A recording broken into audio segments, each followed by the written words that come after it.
แทนสมาชิกพรรคข้างที่ 6 ขององค์คณะพรรคคณะโฆษณาพรมส่วนกลางพรรคได้ปิดลงด้วยผลสำเร็จอันจบงามในตอนเช้าของวันที่29 พฤษภาคมนี้ที่ห้องประชุมใหญ่ของคณะโฆษณาพรมส่วนกลางพรรคโดยการเป็นเกียรติเข้าร่วม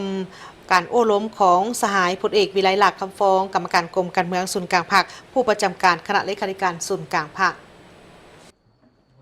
ก่อนอื่นสหายพลเอกวิไลลักษณ์คำฟองได้แสดงความย่องยอสมเสยผลงานและผลสำเร็จที่ญาติมาได้ในระยะผ่านมาและเน้นหลายปัญหาต่อกองประชุมใหญ่คือสร้างการหันเปลี่ยนอย่างแข็งแรงทางด้านเนื้อในและรูปการในการเคลื่อนไหวเวียกงานโฆษณาอบรมเพื่อสามารถตอบสนองความเรียกร้องต้องการของหน้าที่การเมืองในระยะใหม่อยากเฮ็ดเวียกงานศึกษาอบรมให้มีคุณภาพสูงบรรดาสหายต้องกำได้แนวคิดจิตใจจิตศาสตร์ความคัดค้องมองใจความมุ่งมั่นปรารถนาของประชาชนและสั้นคนต่างๆในสังคมให้ลึกซึ้งจากนั้นก็ฮิบฮอนจัดสรรเนื้อในแนวทางและแบบแผนศึกษาอบรมแต่ละเป้าหมายต่างๆให้ถูกต้องสอดคล้องกับจุดพิเศษนั้นๆการโฆษณาไม่ต้องใจแย่ถูกนี่ระดับที่ความรู้จะเผยแพร่อะไรที่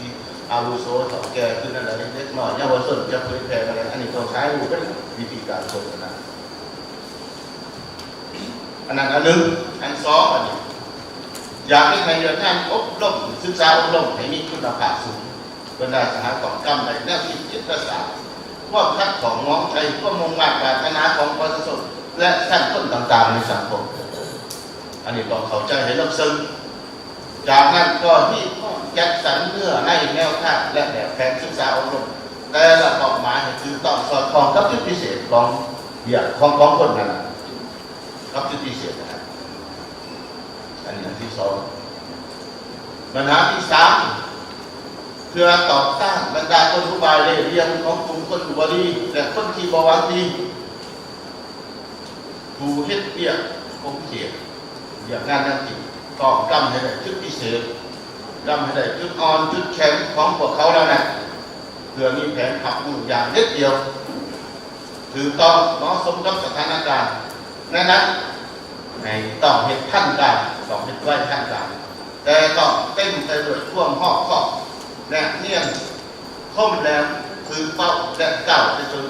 รักษาได้เสถียรภาพทั้งด้านการเมืองมีความสงบมีความเป็นระเบียบเรียบร้อยในสังคมตัวนี้แหละเป็นตัวที่อยู่นะเป็นความมีหอมต่อการไว้ในปัจจุบัน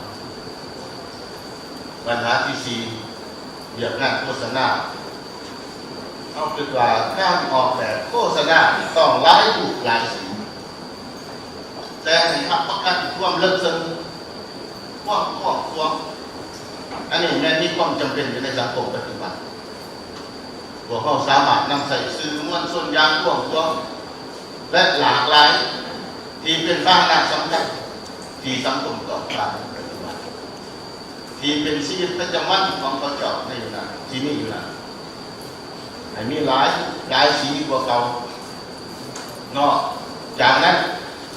ก็มีการจัดประทับประถามีการจัดสัมมนาผ่านองค์การจัดการต่างๆสร้างเป็นเอกสารโฆษณาอบรมที่มีในลึกซึ้งให้มันมีชีวิตชีวาที่ดึงดูดความสนใจของแต่ละเป้าหมายเพื่อตอบต้านบรรดากลอุบายเลเหลี่ยมของกลุ่มคนบ่หวังดีผู้เฮ็ดเวียกในขงเขตแนวคิดต้องกำได้จุดพิเศษจุดอ่อนจุดแข็งของพวกเขาเจ้าเหล่านั้นเพื่อมีแผนรับมืออย่างเด็ดเดียวถูกต้องเหมาะสมตามสถานการณ์ในนั้นต้องทันการแต่ต้องเต็มไปด้วยความรอบคอบแนบเนียนแหลมคมถูกเป้าหมายและก้าวไปถึงให้รักษาได้เสถียรภาพทางด้านการเมืองความสงบความเป็นระเบียบเรียบร้อยในสังคมต่อเวียกงานโฆษณาการออกแบบโฆษณาด้วยหลายรูปหลายสีแต่ให้รับประกันความลึกซึ้งกว้างขวางแม้มีความจำเป็นในสังคมปัจจุบันสามารถนำใส่สื่อมวลชนอย่างกว้างขวางและหลากหลายที่เป็นพาหนะสำคัญที่สังคมต้องการที่เป็นชีวิตประจำวันของเขาเจ้าอยู่นั่นให้มีหลายรูปหลายสีกว่าเก่านอกนั้นก็มีการจัดปาฐกถาสัมมนาผ่านองค์การจัดตั้งต่างๆสร้างเป็นเอกสารโฆษณาอบรมที่มีเนื้อในลึกซึ้งแต่ให้มีชีวิตชีวา ดึงดูดความสนใจของแต่ละเป้าหมาย และเสนอให้คณะโฆษณาคมมีพาหนะเป็นสื่อที่ขึ้นกับตนเองเช่นหนังสือพิมพ์ วิทยุกระจายเสียง โทรภาพ วารสารต่างๆ รวมทั้งสร้างเงื่อนไขให้สามารถนำใช้สื่อออนไลน์ให้เป็นของตนเอง ที่เป็นประโยชน์ในการเฮ็ดหน้าที่เป็นพาหนะในการโฆษณาคมคณะโฆษณาคมศูนย์กลางภาคต้องเป็นเจ้าการประสานสมทบกับคณะสภาทฤษฎีศูนย์กลางภาคสถาบันต่างๆสืบต่อค้นคว้าทางด้านทฤษฎีและสรุปพฤติกรรมของภาคพัวพันใกล้ชิดและแลกเปลี่ยนบทเรียนทางด้านทฤษฎีและพฤติกรรมกับบรรดาภาคอ้ายน้องเพื่อช่วยกรมการเมืองคณะบริหารงานศูนย์กลางภาควางแนวทางนโยบายของภาคในซุ้มปีต่อหน้านี้ให้ถูกต้องและสอดคล้องกับสภาพแห่งความเรียกร้องต้องการที่แท้จริงปรับปรุงพระบทบาทและกงจักการจัดตั้งสิทธิหน้าที่และแบบแผนวิธีเหตุเวียกของคณะโฆษณาคมศูนย์กลางภาคให้กระทัดรัดนักแน่นเข้มแข็งสมคู่กับบทบาทและความสำคัญของเวียกงานในระยะใหม่พร้อมกันนั้นก็ต้องเอาใจใส่การบรรจุซับซ้อนพนักงานเข้าใส่บรรดาตำแหน่งงานให้แท้เหมาะเพิ่มทวีการคุ้มครองด้านระเบียบวินัยอยู่ในการจัดตั้ง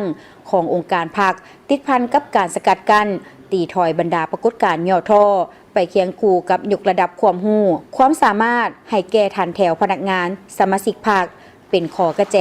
ให้แก่การรับประกันหน้าเวียกที่วางไว้ในกองประชุมใหญ่ครั้งนี้ได้รับการจัดตั้งปฏิบัติอย่างเป็นระบบต่อเนื่องแข็งแรงเป้าหมายหนึ่งที่สำคัญที่ผู้เฮ็ดเวียกโฆษณาคมเฮ็ดเวียกคนขั้วทฤษฎีและพฤติกรรมนั้นแม้นการหันเปลี่ยนความคิดหันเปลี่ยนค่านิยมและหันเปลี่ยนวิถีชีวิตของคนของสังคมในยุคแห่งการเปลี่ยนแปลงใหม่ให้ก้าวหน้าต่อไปสิ่งสำคัญที่สุดแม้นค่านิยมของสังคมของสาวหนุ่มเวียกงานโฆษณาอมหมเฮาจะหับมือและกระทบใส่แนวใด